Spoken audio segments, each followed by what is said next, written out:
Tour guides from all over the country attended the one-day workshop, which focused on information sharing and strategies to develop skills in the tourism industry. Nikodemus Amon said developing a national framework that will include a registry of accredited tour guide operators in the country should be a priority. We've invited everyone who's guiding tourists in Namibia to come together.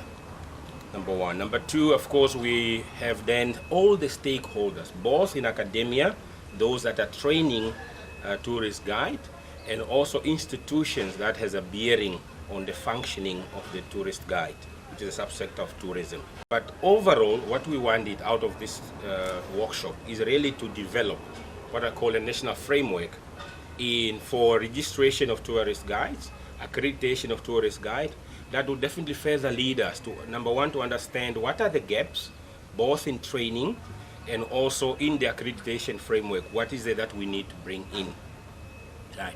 So it may not be the last workshop, of course it's the first workshop, but depending on what we get out of here, we likely again to just finally consolidate that.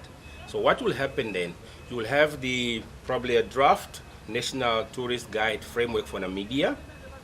Firstly, we did statistics. We asked tourist guide through a survey to indicate who you are, what are you training, are you employed or not employed, what level of proficiency are you, and so forth and so on.